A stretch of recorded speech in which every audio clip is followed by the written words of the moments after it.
gathered, and I could just feel the spirit of the community building as we get together on this auspicious morning that we've changed the time clocks, and everybody seemed to be able to do that and make it on time, so it's great.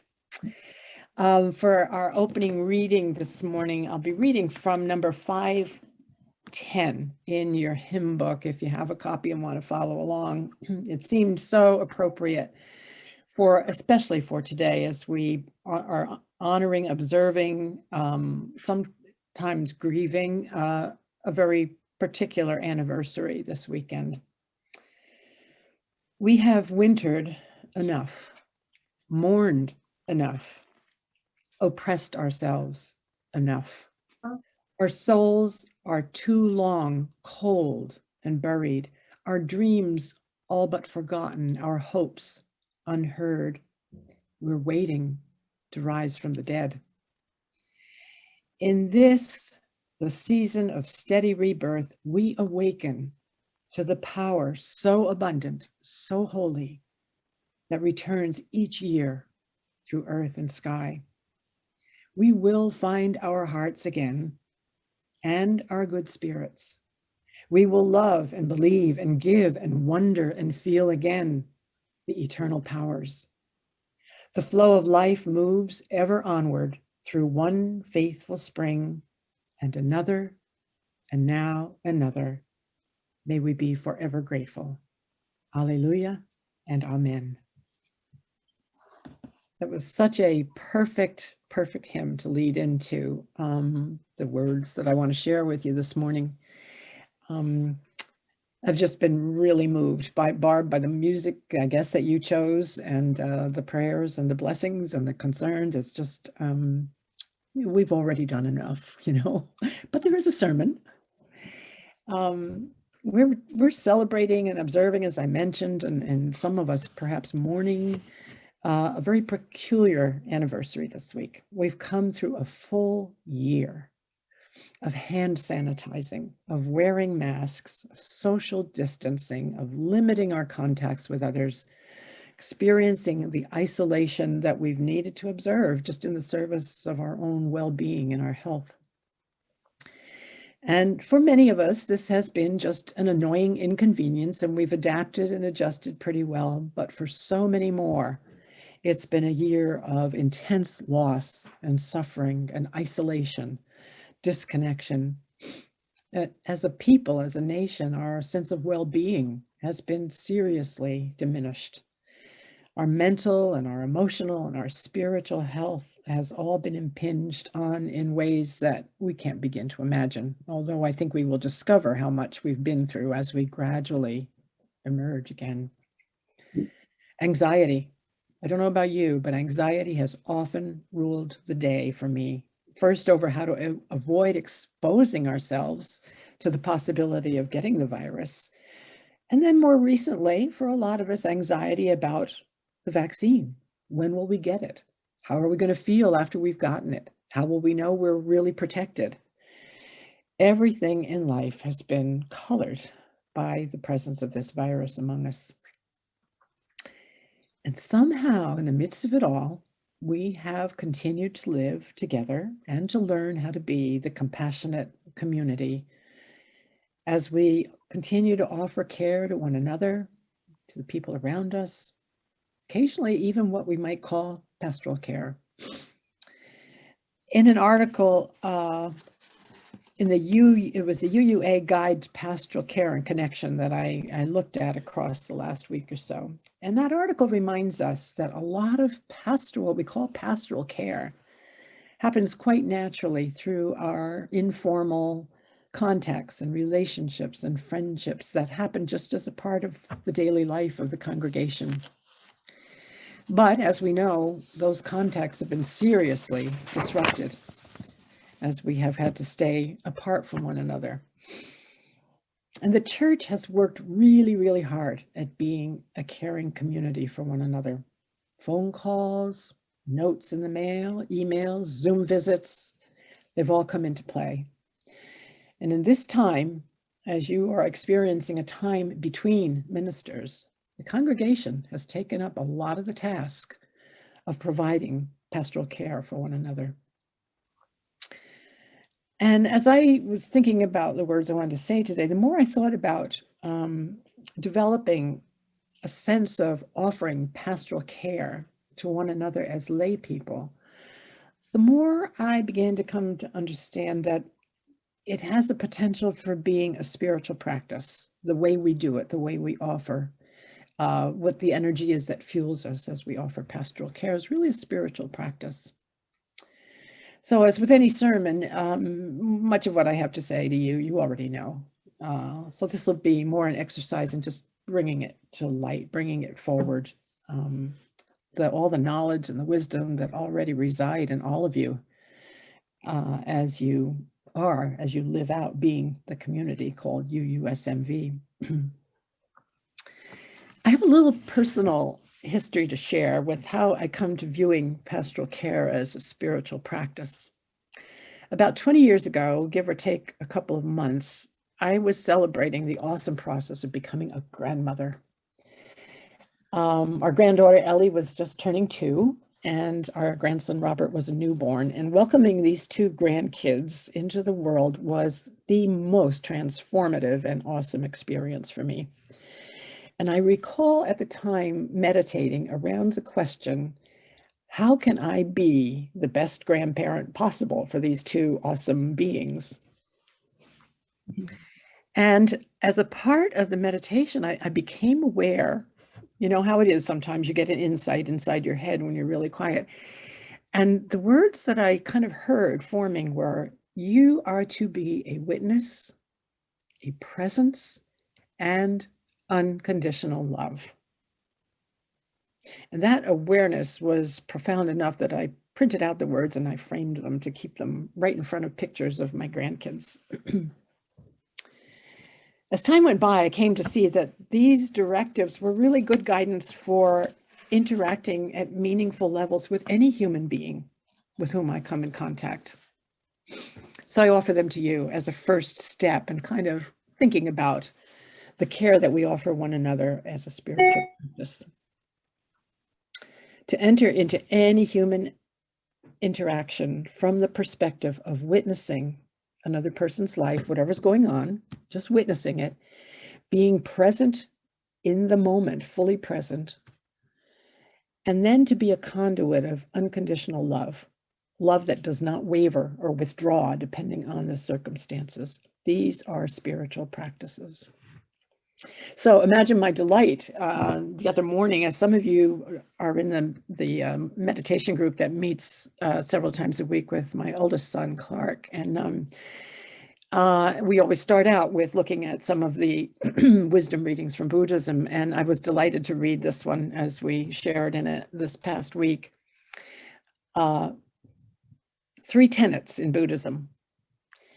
I aspire to practice not knowing by giving up fixed ideas about myself, about others, about the universe. I aspire to practice bearing witness to the joys and the sufferings of the world, clearly seeing what is, without attachment, without judgment. I aspire to practice taking action that proceeds from not knowing and bearing witness, welcoming all hungry spirits into my life. So that was kind of an affirmation for me that I'm on the right track. Giving care to one another is a spiritual practice. So I want to offer a text from the Hebrew scriptures that helps us think a little bit more broadly about what goes on when we're caring for one another out of our spiritual inner functioning.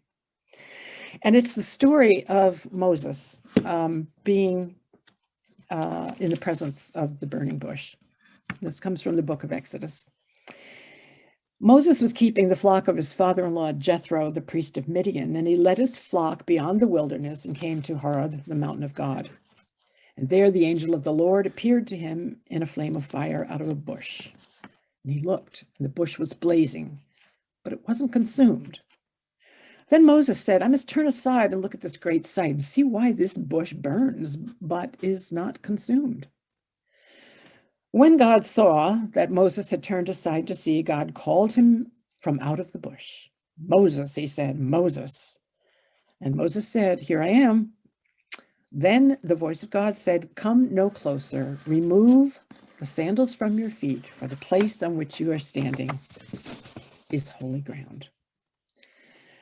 And then God said further, I'm the God of your father, the God of Abraham, the God of Isaac, the God of Jacob. And Moses hid his face because he was afraid. Then God said, I have observed the misery of my people who are in Egypt. I have heard their cry on account of their taskmasters.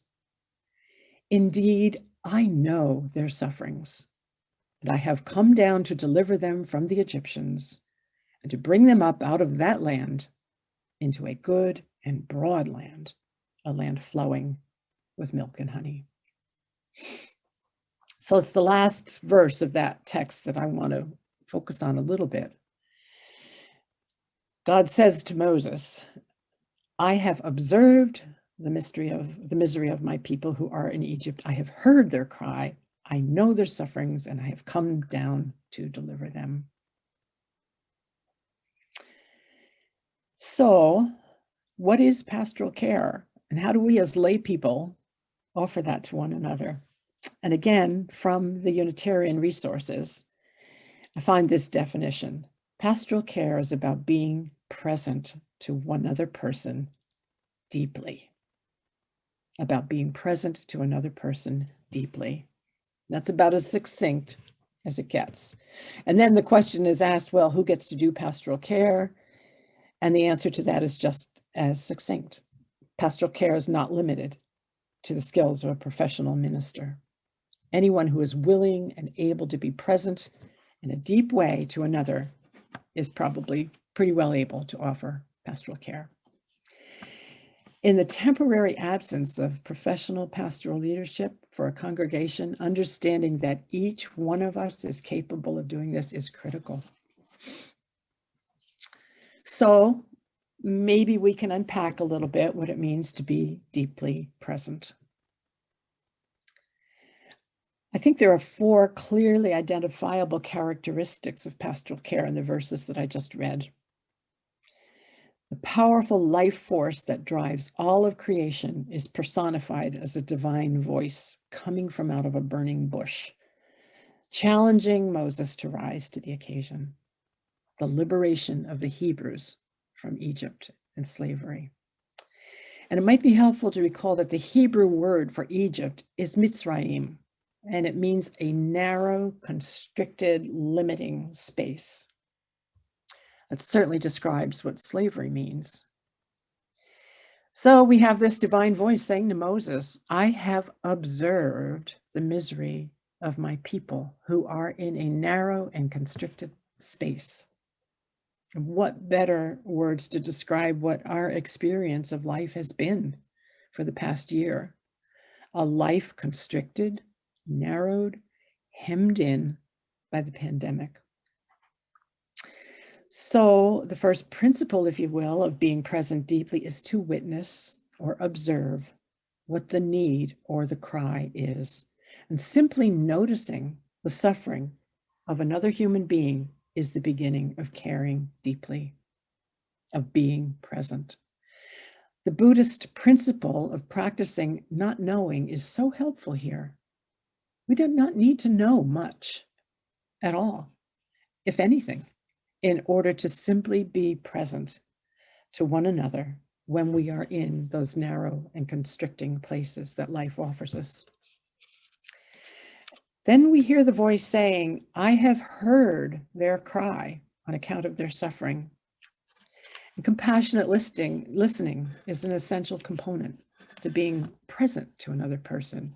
It means setting our own needs aside, just temporarily, and focusing the deepest and most loving listening to one another. This means clear focus. It means letting go of the need to know what we want to say next. It means being comfortable with not knowing ahead of time or at all what we might want to say in response to another person's suffering. We're simply called to listen, to bear witness, to whatever the other person is going through. Then the voice gives another clue to effective caring for one another. Indeed, I know they're suffering. Now, I have to say, I have an intuitive discomfort with the Bill Clinton-esque kind of response, the notion that I feel your pain. I don't think it's possible to feel another person's pain. Indeed, we might even diminish another person's pain by saying, I know exactly how you feel. But we can feel our own pain, and we can identify with it and allow the empathy that flows out of our own experience to bring us fully into the presence of another person. We don't ever even have to verbalize our own experience. We can simply act out of the wisdom that it has given us. Fourth principle is action. This is a tricky one. The divine voice says, I have come down to deliver them, to bring them up out of that narrow place into a broad land flowing with milk and honey. When we are with each other in deeply present and compassionate way, eventually it might become clear that we need to take some action. We need to do something. Often this is what has been hard for us across the past year, knowing how to actually intervene in a situation, still keeping everyone safe. But by allowing ourselves to be in a state of not knowing and to bear witness without judgment, any necessary action that we need to take might come out of that careful listening. And when this happens as part of a deeply committed interaction, it's probably the right and the authentic thing to do. This is where a great deal of sensitivity is required, because as we explored a few months ago in an earlier sermon, pastoral care is not about fixing. It's not about problem solving. It's not about helping. What, if anything, are we called upon to do? And this is where confidentiality becomes important. When we are deeply present to one another, as so many of you are, we may be privy to information, to pain, to sorrow, to perplexity, and even to joy and celebration. But these are things that might better remain as part of the context of the conversation and not be shared. Confidentiality, when we're becoming intimately involved in one another's lives, is a critical component of effective care, especially between and among members of a congregation. What is shared in caring conversation needs to be honored and protected.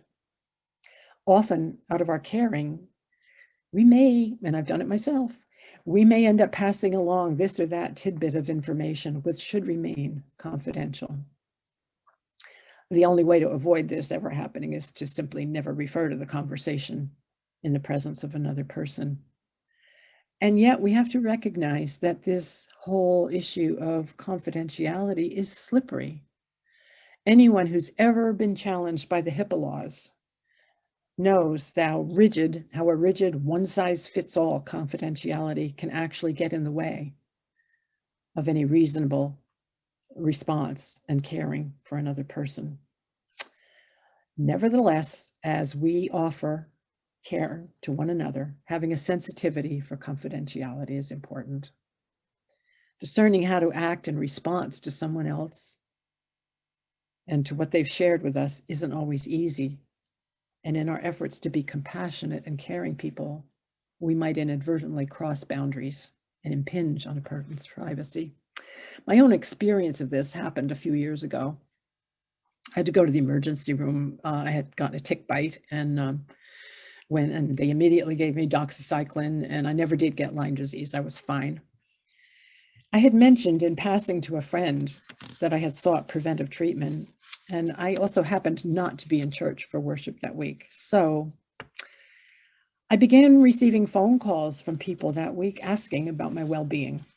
Imagine my discomfort when I realized that it was announced from the pulpit on Sunday morning that I was in need of prayer because I was battling Lyme disease.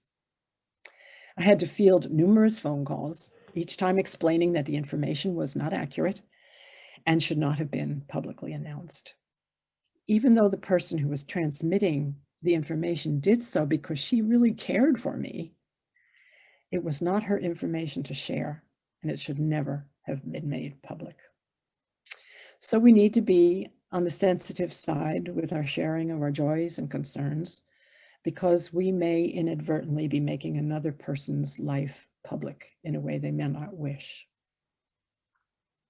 But there's a big but in this. What if I hear something that clearly needs more intervention than I am capable of providing? What if the minister should be informed, or a medical provider? Or what if a son or a daughter or a spouse ought to know this bit of information? Without the permission of the person with whom we're interacting, nothing should leak out from that conversation to another party. There's no better way to undermine privacy and trust by passing on information that was considered privileged and private. So there are a couple of tools we can keep in our toolbox when we're interacting with another and we're uncertain about whether this is information that needs to be shared or not. We can ask, have you told anyone else? Your son, your daughter, your spouse, your minister, your doctor? Would you want so-and-so to know this? Would it be all right if I shared this with the minister? Is it okay to mention your name in the joys and concerns? By asking permission to share anything from a conversation, that's the best way to avoid breaking another person's confidentiality. If a person says, no, let's just keep it between you and me, then we're well informed not to share any of the conversation. So I'll end where I began. We're at the 1-year anniversary of our pandemic-induced exile. Many of us have experienced the narrowness, the constriction, the isolation, the confusion, the fear, the sorrow, the impatience that have all come with the uncertainty that came with the threat of the virus. We're not out of the wilderness yet, and we will gradually re-enter life in stages. And how we do it is going to be different for each one of us. We can't know ahead of time what challenges we will face as we gradually take up our lives again. So there may be times when we need to continue to be sensitively caring of one another as we face whatever challenges are there to be met in the coming year. I think we have all come through fairly well because we are committed to life in community, to caring for one another in ways that we might not have had to, even as little as a year ago. On the way to be fully becoming the caring community we want to be, we've been present to suffering. We've been present to the lives. We've witnessed the lives of others in our community. We have often offered compassionate love and care when we needed to do so. Often, through no conscious choice of our own, we've had to function in the realm of not knowing. We simply have not known anything. The future is so uncertain. And we have often patiently had to let situations inform us about the action that we need to take. I firmly trust that as we cultivate a spiritual inner core that kind of reflects on the mind of the Buddha or on the mind of the source of life, then we are indeed putting our spiritual practice into reality. All the tools that we need are encompassed in so few words. You are to be a witness. You are to be a presence. You are to be unconditional love. So as we enter into a new year, even though it's March, it is a new year, let us keep mindful of one another and mindful of our own power and the power of our own spiritual yearnings to be in compassionate community with one another. May it be so. Amen.